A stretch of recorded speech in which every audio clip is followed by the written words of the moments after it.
معترضین جو ہیں وہ مختلف قسم کے اعتراض بھی کرتے رہتے ہیں، اور بہت سارے اہل محبت ہیں کہ جن کو بنیادی باتیں نہیں پتہ ہوتی، تو پتہ ہونا یوں بھی ضروری ہے۔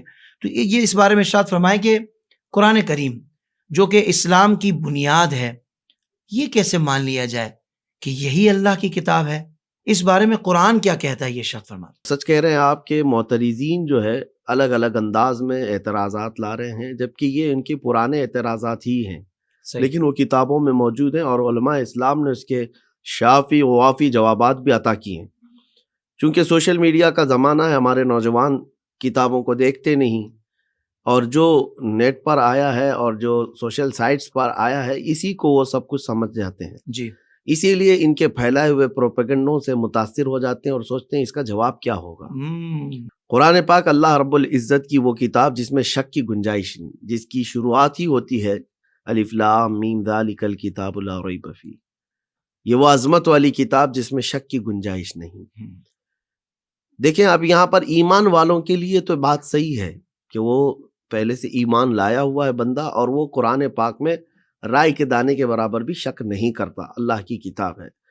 اب آپ چونکہ سوال آپ کا یہ ہے کہ اللہ کی ہی کتاب ہے کیسے مانا جائے، تو پھر اس کے لیے قرآن کے چیلنجز جو قرآن نے خود اپنے اندر رکھے ہیں، واہ واہ، وہ ایسا نہیں ہے کہ اس زمانے کے لیے تھے، آج تک چل رہے ہیں۔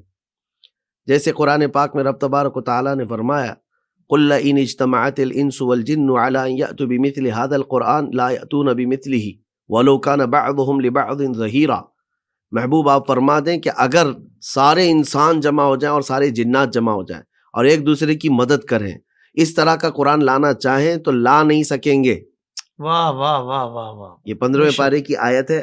تو رب تبارک و تعالیٰ نے جب یہ فرمایا قرآن کی یہ آیت موجود ہے، تو یہ چیلنج ہے قرآن کا کہ اگر واقعی تم یہ کہتے ہو کہ اس طرح کی کتاب تو انسانوں کی بنائی ہوئی ہو سکتی ہے، تو لاؤ پھر اس طرح کی کتاب۔ یہ تو کلام ربانی کی بات ہوئی، لا نہیں سکو گے۔ اور رب تبارک و تعالیٰ نے اس کے بعد پھر تخفیف فرمائی، ارشاد فرمایا فَأْتُوا بِعَشْرِ سُوَرٍ مِثْلِهِ، اس کے مثل جو ہے 10 صورتیں تو لے آؤ۔ اس کے بعد پھر ہوا قُلْ فَأْتُوا بِسُورَةٍ مِثْلِهِ، کہ اس کے مثل جو ہے نا ایک سورہ تو لے کے آؤ۔ تخفیف ہوتی گئی، یہ چیلنجز ہیں قرآن پاک کے۔ اور پھر اللہ تعالیٰ نے یہ بھی فرمایا وَإِن كُنتُمْ فِي رَيْبٍ مِّمَّا نَزَّلْنَا عَلَىٰ عَبْدِنَا فَأْتُوا بِسُورَةٍ مِّن مِّثْلِهِ، ایک سورہ اس کے مطابق لے آؤ اگر تم شک کرتے ہو ہمارے بندے پر اتاری ہوئی، بندے خاص یعنی رسول پاک صلی اللہ علیہ وسلم پر اتاری ہوئی اس کتاب میں تمہیں شک ہے تو لاؤ اس طرح کی ایک سورہ۔ اب میں آپ کو بتاتا ہوں کن لوگوں کو یہ چیلنج کیا جا رہا ہے، وہ عرب جو فصاحت و بلاغت میں ان کا یہ کمال بات تھا، سب واہ واہ واہ، کیونکہ لٹریچر سے تعلق رکھنے والی چیز ہے۔ بہت اچھے، واہ واہ واہ۔ تو اس زمانے کے جو عرب دان تھے وہ آج کے عربیوں سے کئی درجے اوپر پہنچے ہوئے ہیں۔ آج کے جتنے بھی عرب ہوں گے یہ اپنی زبان کو صحیح یا غلط پہچاننے کے معیار کے لیے انہی پرانے شعراء کا ہی واسطہ لینا ہوگا، ان کو بالکل صحیح، انہی کا ریفرنس دینا ہوگا کہ فلاں نے یہ استعمال کیا تھا تو یہ عربی کی فصیح چیز ہے۔ تو اس زمانے کے شعراء اور اس زمانے کے فصحاء بلغاء کو یہ چیلنج ہو رہا ہے، لیکن آپ بتائیں کہ ان لوگوں کے پاس جنگیں لڑنے کے لیے بڑا ہتھیار جمع کرنا اور لوگوں کی فوج جمع کرنا، اس سب کے لیے وقت تھا، تو پھر قرآن کے جمع کرنے کے لیے کیوں نہیں وہ سیریس ہوئے؟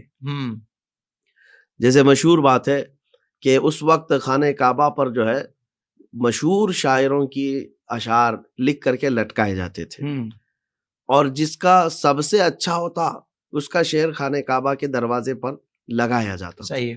اور جب اس سے بھی اچھا آ جائے تب پھر جو ہے نا وہ پہلے والے کو نکال دیا جاتا، اب اس کو لٹکایا جاتا تھا۔ اچھا، تو یہ اعزاز تھا ان شاعروں کا کہ ہمارا لکھا ہوا کلام جو ہے خانہ کعبہ پر لٹکا ہوا ہے۔ تو پھر یہ شعراء جاہلی جب لگاتے تھے تو ایک مرتبہ ایسا ہوا رسول پاک صلی اللہ تعالی علیہ وسلم نے سورہ کوثر کی 3 آیتیں انا اعطیناک الکوثر فصل لربک وانحر ان شانئک هو الابتر، یہ لکھوائی اور پھر اس کو خانہ کعبہ کے پاس لٹکایا۔ اب ظاہر سی بات ہے اس سے بہتر کلام ہوگا تو اس کو ہٹایا جائے گا اور دوسرا شعر لایا جائے گا۔ اب جب خانہ کعبہ پر یہ کلام لگایا گیا تو سب ارد گرد جمع ہوئے، اور کلام کی معنویت وہ عرب سمجھ سکتے ہیں کیا بات ہے، واہ واہ. آج کے زمانے میں اس کو ایکسپلین کرنا بھی ہمارے لیے مشکل ہے، کیونکہ عربی زبان کی وسعت وہ عرب کا فصیح آدمی سمجھ سکتا ہے کتنی گہرائی ہے، کتنی گہرائی ہے اس کے اندر. واہ واہ واہ. تو اب شعراء بھی، ادبا بھی، فصحاء، بلغاء سب آتے تھے اور دیکھتے تھے اس کلام کو، اور پھر ان لوگوں نے کہا کہ یہ محمد عربی صلی اللہ تعالیٰ علیہ وسلم کا یہ لکھا ہوا کلام یہ تو اثر کر جائے گا سارے لوگوں کو. تو سب جمع ہو کر کے ایک بہت بڑے شاعر کو لے آئے جس کے فی البدیہہ شعر کہنے میں کوئی مثل نہیں تھا. اس کو لے آیا اور کہا کہ دیکھو آپ کو تو جواب لکھنا ہوگا. تو وہ آیا اور آ کر کے پڑھا اس نے کہ یہ 3 آیتیں یہاں پر لکھ کر لگائی گئی ہیں، انا اعطیناک الکوثر فصلی لربک وانحر ان شانئک ھو الابتر. اس کے بعد اس نے کہا میں بھی جواب لکھتا ہوں، اور اس نے ایک ٹکڑا لیا، پارچہ لیا، اور اس پہ لکھا ما ھذا کلام البشر. اسی کے وزن پر اس نے فصلی لربک وانحر ان شانئک ھو الابتر، نیچے لکھتا ہے ما ھذا کلام البشر. اللہ اکبر. یہ بشر کا کلام ہو ہی نہیں سکتا. کیا بات ہے مفتی صاحب، سبحان اللہ سبحان اللہ. تو میں یہ کہہ رہا ہوں اس زمانے ہو گئے آپ کی بات سے. جن لوگوں کو چیلنج کیا گیا تھا ان لوگوں نے تسلیم کیا کہ یہ بشر کا کلام نہیں ہو سکتا، یہ اللہ کا کلام ہے. واہ واہ واہ واہ. یہ اللہ کا کلام ہے.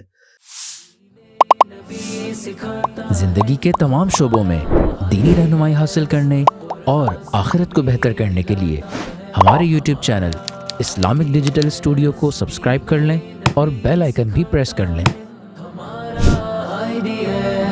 قرآن سے بھی ملاتا ہے ہمارا